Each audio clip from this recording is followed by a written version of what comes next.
The humans transmitted their refusal in 14 languages, but Glork the Unbathed only understood the laughter. It crackled through the SS Clawful's rusted comms array, sharp and mocking, as his crew hoisted their latest trophy, a severed toenail from a Martian ambassador, onto the shrine. The air reeked of musk and hubris, a musk Glork cultivated like fine mold. Pathetic, he growled, claws drumming the armrest of his throne, welded from the keratin of 100 species. They think we bluff? His first mate, a wheezing sack of scales named Vrask, gestured to the hologram floating above them. Earth, blue and smug, spinning its lies of diplomacy. Their kind weeps over house pets. They'll pay. Weakness breeds barter.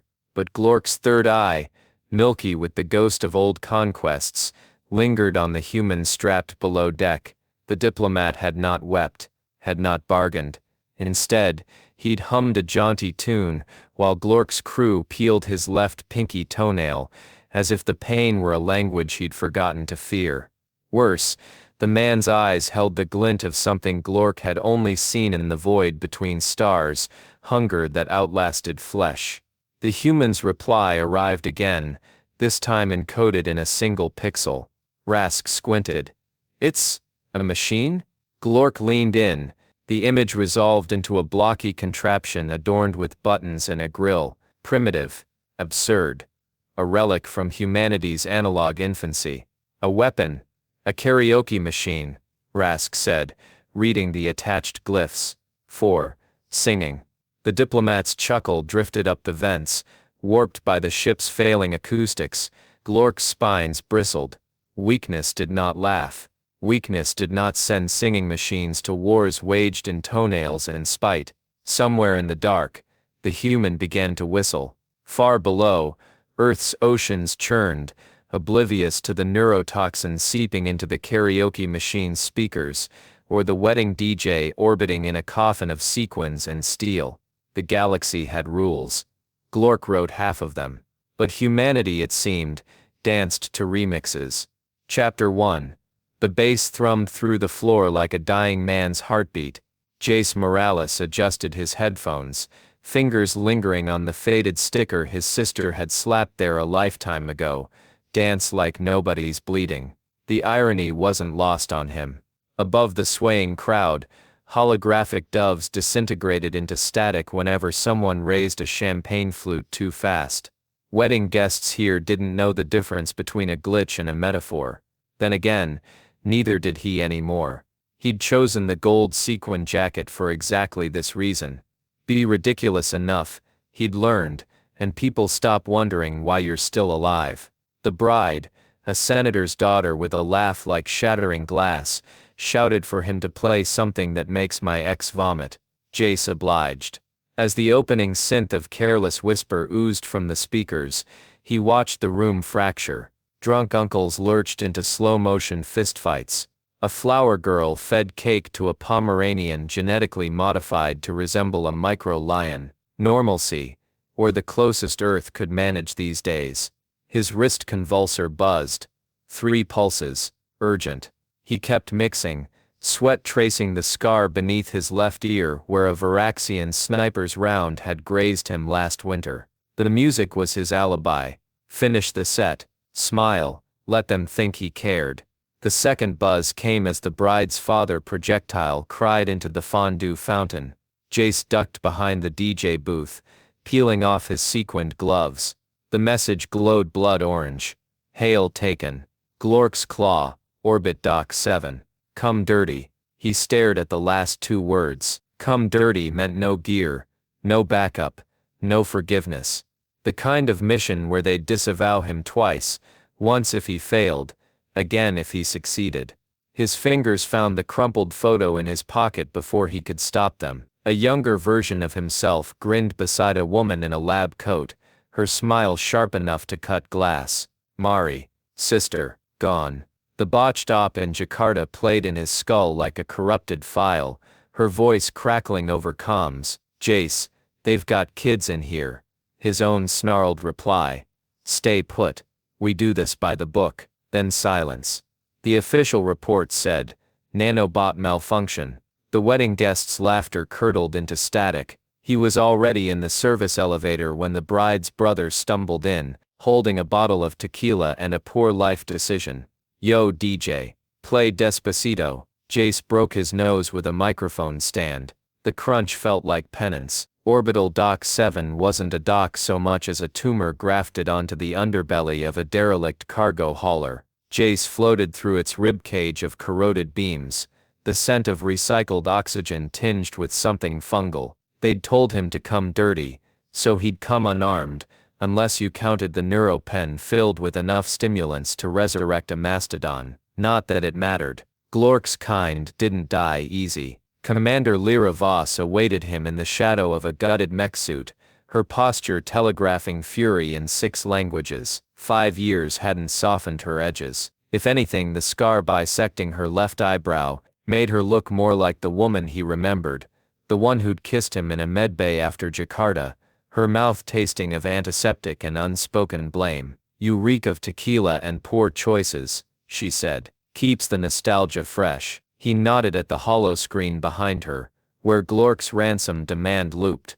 The Pirate King loomed in grotesque glory, scales glistening with what the briefing called natural mucus. Jace called it bad lighting. "They took Hale 6 hours ago," Lyra said. "Demanded 30 million in untraceable uranium. And we said no because Hale's retired CIA, because the president's polling at 12%, because the memo got leaked by some intern who thought it'd look badass." She tossed him a data chip. "Also, he's got the location of the Varaxian bioweapon in his head. You retrieve him.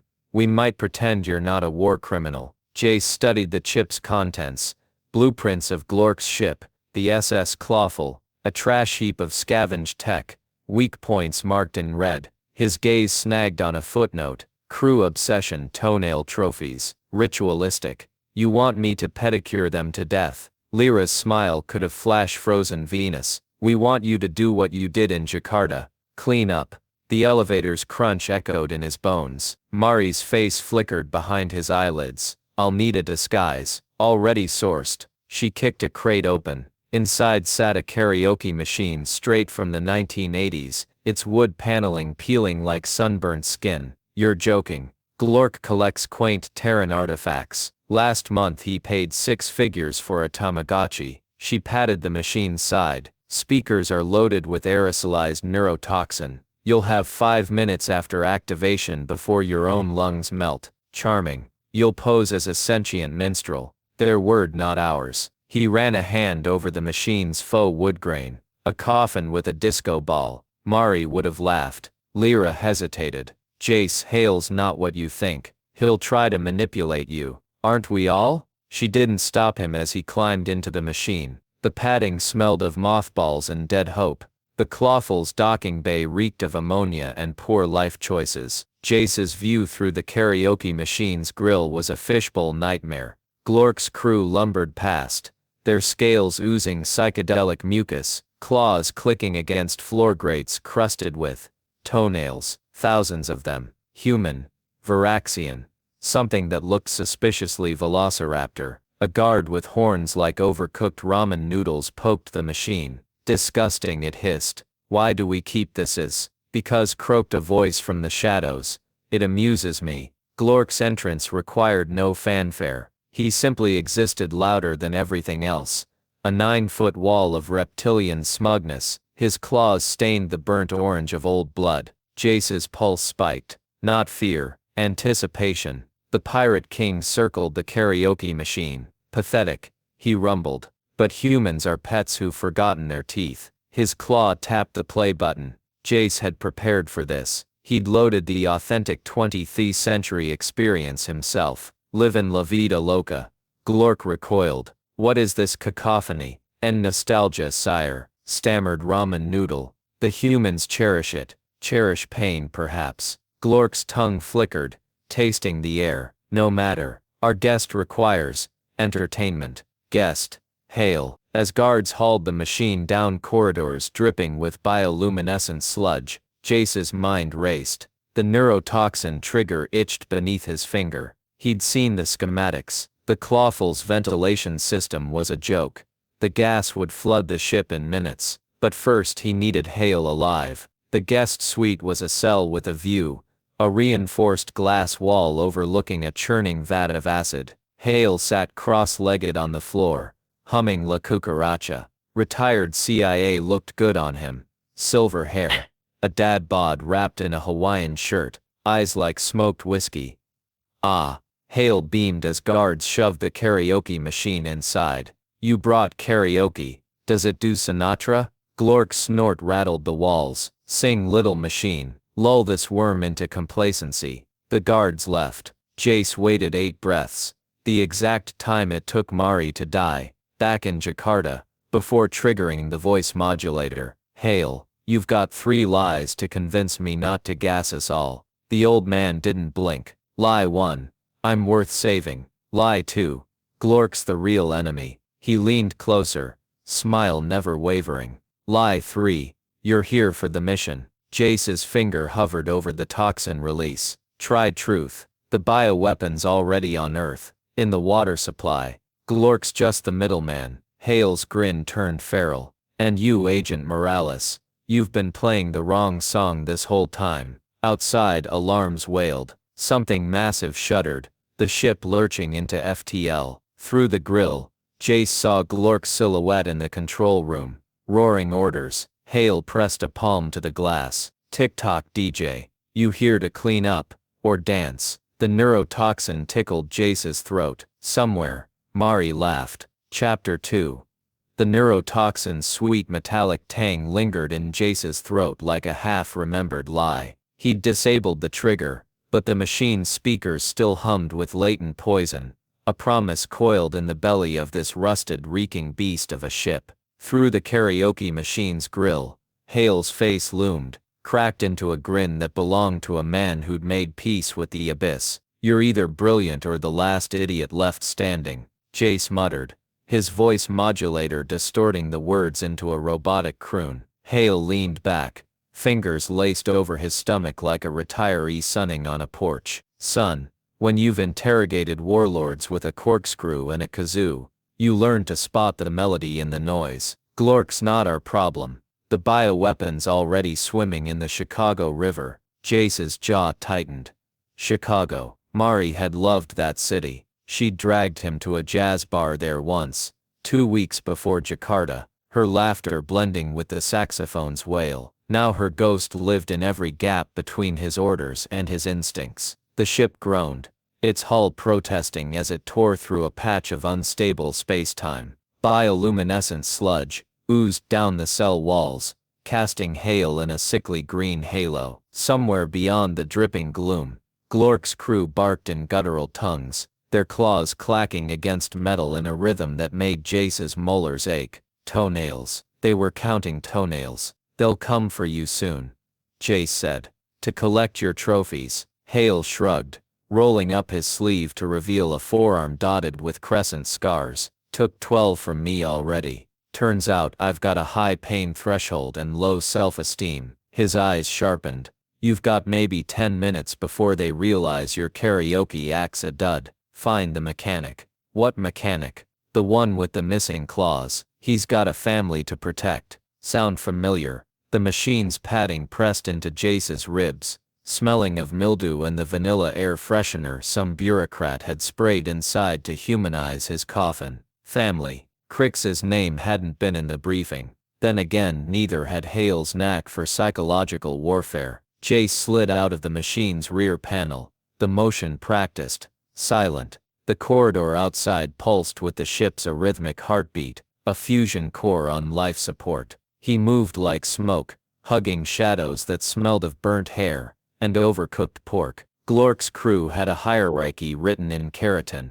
The more toenails strung around a warrior's neck, the wider their berth. Jace counted 7 trophies on the guard outside the acid vat chamber. Amateur. He found the mechanic in a crawl space beneath the engine room, where the air tasted of battery acid and desperation. Crix was smaller than the others, his scales dull as old pennies. His feet, clawless, stumped, twitched as he soldered a frayed plasma coil, the welding torch trembling in his 3-fingered hand. Jace stepped into the flickering light. Crix froze. You're not a machine, and you're not screaming for help. Jace crouched, careful to keep his hands visible. The mechanic's nostrils flared, scenting him. Human. Yes, but also something else. Antiseptic. Adrenaline. The sour tang of a man who'd spent too long in the dark. You're the one they're hunting. Crix rasped. The stowaway. I'm the one who knows Glork's selling your brood siblings to the Varaxians. A gamble. But Hale's intel had a way of sticking. Crix's pupils slithered wide. Liar. Your youngest sister Nyx. She carves her name into her claws. Glork's keeping her in a cage near the armory. You've seen it. Crix's welding torch clattered to the floor. Jace's own scars itched. Mari, age 14, carving their initials into the old oak behind the schoolhouse. So we don't forget, she'd said. He'd forgotten anyway. The mechanic lunged. Jace caught his wrist, felt the brittle bones beneath scaled flesh. I can get them out, he hissed. But I need access to the ventilation system. Crix spat a glob of phlegm that sizzled against the grate. Why? Same reason you're still breathing. You want revenge. I want a clean conscience. We're both doomed. The ship's underbelly was a cathedral of suffering. Crix led him through ducts lined with calcified mucus, past alcoves where brood siblings huddled in makeshift nests, their claws filed to nubs. Glork's laughter boomed from the comm speakers, reciting a poem in guttural verse. Flesh is a song, bones are the chorus, toenails, the encore. Jace's boots stuck to the floor. Every breath felt like swallowing broken glass. Crix paused at a junction, his clawless feet, leaving smears of blood on the mesh. You're not here for the human, he said suddenly. No. The bioweapon. No. Crix studied him. You're here to die. Not today. The mechanic's laugh sounded like a dying engine. You're worse than Glork. They emerged into a chamber throbbing with heat. The ventilation control panel glowed beneath a layer of fungal growth, its readouts blinking in a language Jace's translator chip couldn't parse. Crix began hacking at the fungus with a chisel, his movements frantic. They'll notice the system override, Jace said. They're busy. Crix nodded to a security feed. The screen showed Hale in his cell, shirtless now, letting a guard scrape a claw along his ribs. Blood welled, black in the camera's gaze. Hale was laughing. Your diplomat's insane, Crix muttered. He's American. Jace crouched beside him, scraping neurotoxin residue from his sleeve into a vial. How long to reroute the vents? Longer if you keep talking. The fungal growth pulsed, releasing spores that made Jace's vision swim. Memories flickered. Mari's hand slipping from his in the Jakarta smoke. Lyra's voice crackling over comms. Abort. Morales. That's an order. The way his sister's body had looked when they'd finally found her. Small curled, clawless. Crix hissed. The panel sparked, coughing to life. Done. The gas will flood the armory, cargo hold, and, he hesitated, and, Glork's throne room, where he keeps Nyx. Jace stared at the vial. 5 minutes of air, maybe less. Can you shield her? No. Then we improvise. Knee ritual. The ritual began at dusk. Ship time. Glork's throne was a mountain of toenails fused with resin, their edges catching the light like fractured teeth. Jace knelt before him. The karaoke machine's speakers gutted, his disguise hanging in tatters. The crew's howls vibrated in his marrow. A spy, Glork roared, delight dripping from his fangs. A soft spy. Hale stood chained to a post, his chest a latticework of shallow cuts. Took you long enough, he coughed. Glork backhanded him. Hale spat out a tooth, still grinning. The Pirate King loomed over Jace. You'll die like your kin. Clawless, nameless. My sister died clawless, Jace said quietly. It didn't make her weak. Glork paused. Sentiment. How human. No. A lesson. The first claw sliced into Jace's big toe. Pain, bright and clean, shot through him. He'd felt worse. In Jakarta he'd held Mari's body for 3 hours before extraction. That had been a different kind of amputation. The crew chanted as Glork worked, their voices weaving into a dirge. Jace counted each severed piece of himself, each ragged scream swallowed into the cacophony. 6, 7, 8. Hale caught his eye. Now, Jace's hand found the vial. He crushed it. The neurotoxin hit Glork first. A fine mist sprayed upward. As Jace slammed his palm into the Pirate King's snout, the beast recoiled, howling. Chaos erupted. Crick sprang from the shadows, hurling a stolen shock grenade into the throne's base. Toenails rained down like shrapnel. Jace lunged for Hale, snapping his chains with a plasma cutter from Crick's belt. The bioweapon, already dealt with, Hale shouted. Had to make Glork think he's the hero. Go.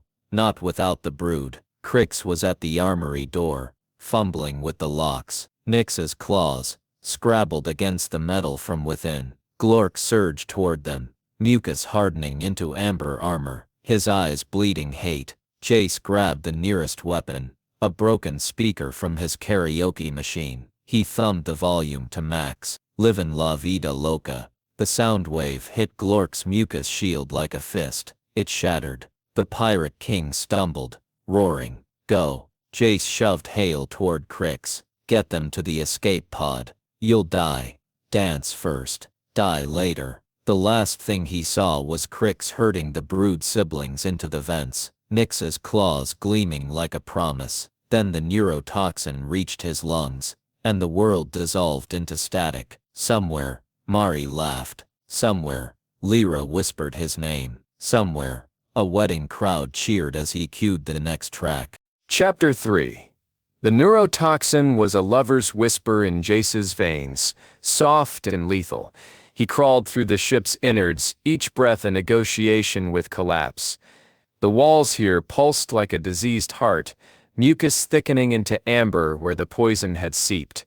Somewhere ahead, Glork's roars shook dust from the vents, the sound echoing through Jace's skull like a bass line gone feral. Livin' La Vida Loca, he almost laughed. Mari would have loved the irony. His boots slipped in a puddle of something viscous.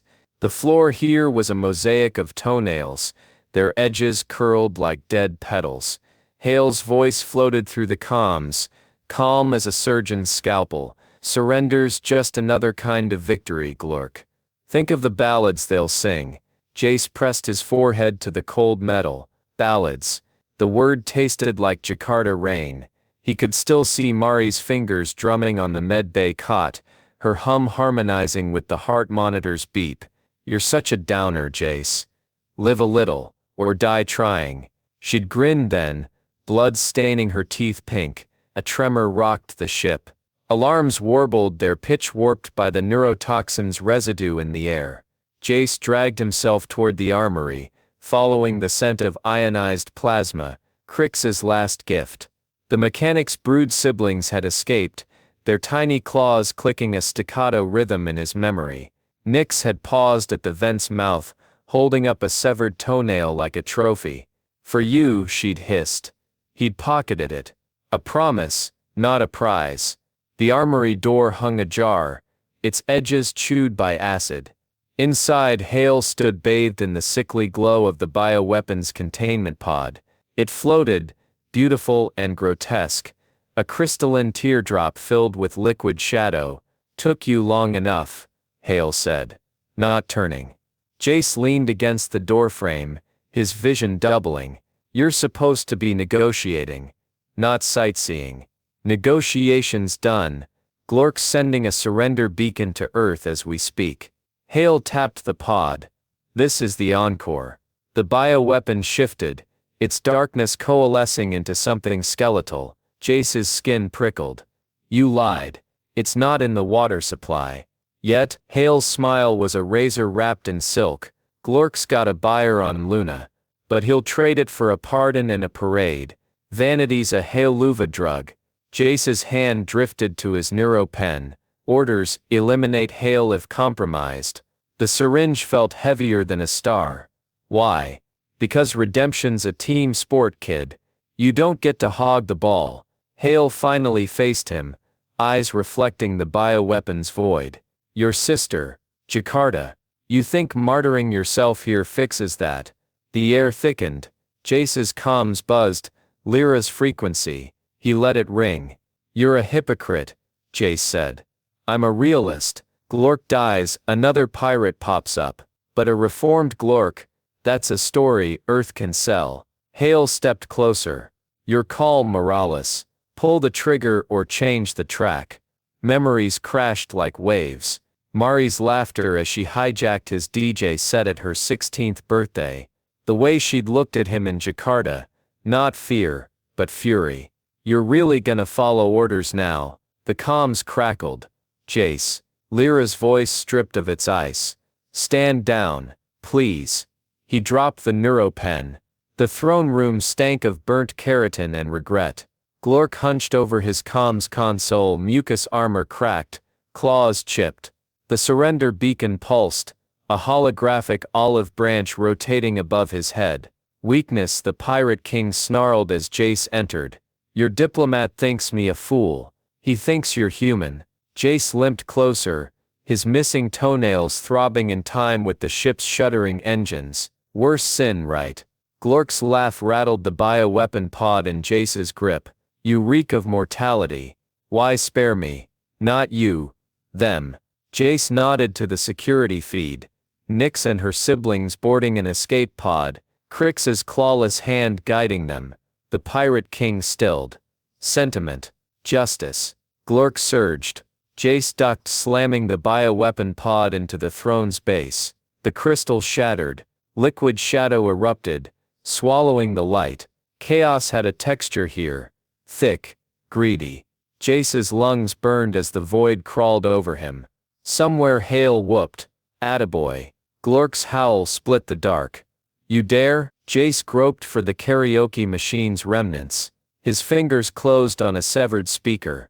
Livin' la vida loca. The sound wave hit the shadow. It recoiled, hissing. Jace cranked the volume, his ears bleeding. The bioweapon writhed, its form unraveling into smoke. Glork staggered, mucus armor melting. Hale materialized from the gloom, a stolen plasma torch in hand. Finish it. Jace aimed the speaker. No. He swung. The sound wave hit Hale instead, knocking the torch from his grasp. The bioweapon lunged. For Glork. The Pirate King screamed. Ha's silence. Then. Jace woke to the ship's emergency lights strobing red. The bioweapon was gone. Glork with it. Only a claw remained, half embedded in the throne. Hale sat nearby, nursing a broken nose. You're a terrible DJ. You're a worse diplomat. Jace spat blood. Where's Glork? Gone. The void took him. Poetic, huh? Hale tossed him a water pouch. Crix's brood made it to the pod. Lyra's scooping them up. Jace's comms buzzed. A single message coming home. He stood, knees trembling. The throne room's walls wept amber. Somewhere, a speaker hissed the last notes of La Vida Loca. Tell Lyra. He hesitated. Tell her to play track 7. Hale raised a brow. What's track 7? A remix. They limped toward the airlock, the ship groaning its requiem. Behind them, Nyx's claw glittered amid the ruins, a tiny defiant star. Chapter 4. The escape pod hissed as it breached Earth's atmosphere, its hull singing a dirge of re-entry.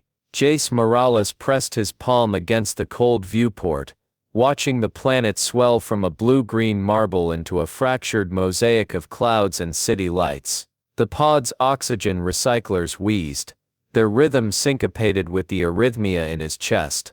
Neurotoxin's parting gift. He'd cheated death, but death had left its fingerprints. A tremor in his left hand, a cough that tasted like burnt copper. Fair trade, he thought. Mari's ghost would have called him a liar. Hale snored in the corner, strapped to a bulkhead with cargo webbing. The old spook had insisted on taking first watch before passing out mid-sentence, his face still smeared with bioweapon residue. Jace envied him. Sleep was a currency he'd spent too freely in Jakarta. Now every time he closed his eyes, he saw Nyx's claw raised in farewell, a tiny scythe catching the light. For you. He'd tucked it inside his jacket, next to the wedding gig flyer he'd never cancelled. The pod shuddered, docking clamps seizing the hull with a sound like grinding teeth. Gravity reasserted itself in increments, pressing Jace into his seat. Beyond the airlock, the orbital station hummed, a sterile fluorescent hive where Lyra Voss would be waiting. He imagined her posture, spine rigid, scarred eyebrow arched, lips poised to dissect his failures. "You look like hell, Morales," he'd reply. "You should see the other guy." They'd pretend that was enough. Hale stirred, yawning wide enough to unhinge a lesser man's jaw. "Home sweet war crime," he muttered, squinting at the docking bay lights. "You gonna kiss her or what?" "Who?" "The Ice Queen with the kill codes. What's her name, Voss?" Hale grinned, blood cracking on his teeth. "Don't play dumb. I interrogated your file. You've got a type emotionally stunted, heavily armed." Jace unbuckled his harness. "You're a terrible diplomat. And you're a worse liar." The airlock hissed open. The station's antiseptic glare carved Hale's face into a chiaroscuro mask. "Tell Voss I'm retiring," he said, softer, "and Morales, play something less depressing next time." He vanished into the crowd of med techs and bureaucrats, swallowed by the machinery of deniability. Jace didn't watch him go. Some exits didn't deserve an audience. Debriefing room 12B smelled of recycled guilt and bad coffee. Lyra stood at the observation window, her reflection ablaze against Earth's curvature. She didn't turn as Jace entered. "Body counts low," she said. "For you." He leaned against the doorframe, the neurotoxin itch flaring in his lungs. "Glork? Vaporized. Along with the bioweapon. Cleaner than we hoped." Her voice was a monotone, but her knuckles whitened around her datapad. "The brood siblings are in protective custody. Crix sends his regards." A laugh bubbled in Jace's throat, raw and unexpected. "Regards," he said. "Tell the soft spy his song was tolerable." Silence pooled between them, thick with unsent letters and the ghost of a medbay kiss. Lyra finally turned. Her scarred eyebrow quirked. "You kept the jacket." He glanced down at his sequin DJ blazer, torn and soot-stained. "Still got gigs to play." She stepped closer. The station's ambient hum dropped an octave. "You could have died." "I did." Her hand brushed his once fleeting. As she passed, track 7's cued. Then she was gone, leaving the scent of ozone and unspoken words. The wedding was a backyard affair, strung with fairy lights and desperation. The bride's mother had demanded something tropical but not tacky, so Jace cued steel drums over synthwave. His hands moved on autopilot, cross-fading beats, while his mind wandered to orbital stations and clawless mechanics. The tremor in his fingers steadied, soothed by the thump of the subwoofer. Midnight found him on the catering truck's roof, nursing a stolen ginger ale. The sky was a smear of light pollution, but he traced the constellations anyway. Orion's belt, Ursa Minor, the faint scar where Glork's ship had burned. Nyx's claw warmed his palm, its edge dulled by his thumb's caress. Footsteps crunched on gravel. Lyra leaned against the truck, her uniform swapped for a black dress that could have doubled as tactical gear. "You're late," she said. "For what?" "Your encore." He slid down, landing beside her. The music swelled inside. Careless whisper, the bride's final request. Guests swayed, their shadows merging into a single organism. "Hale's gone," Jace said. "I know. You're not mad?" Lyra's smile was a rare fragile thing. "He left a note. Tell Morales to retire too. He's a shit DJ." Jace snorted. The tremor in his hand stilled. They stood in the dissonance, half a step apart, the space between them charged with every unsaved life. Every order followed and defied. Lyra's fingers grazed his, tentative. He didn't pull away. Inside, the music died. The crowd cheered. Jace's phone buzzed, a notification from the newlyweds. "Best playlist ever." Attached was a photo, the flower girl asleep under the DJ booth. Micro-lion Pomeranian curled in her lap. Lyra tilted her head. Next gig's on me. You hate weddings. I hate paperwork more. He pocketed his phone. Nix's claw pressed against his ribs. A silent metronome. Above them a satellite blinked. A man-made star charting its lonely course. Jace wondered if Crix was watching. One condition, he said. Name it. No slow dances. Her laugh was low, warm, a secret shared. Deal. They walked toward the lights. The music. The living. Somewhere. A karaoke machine wheezed to life. Somewhere. A clawless girl traced her name in the stars. Somewhere. The dead smiled. And the quiet loyalties burned brightest of all. Track 7 played.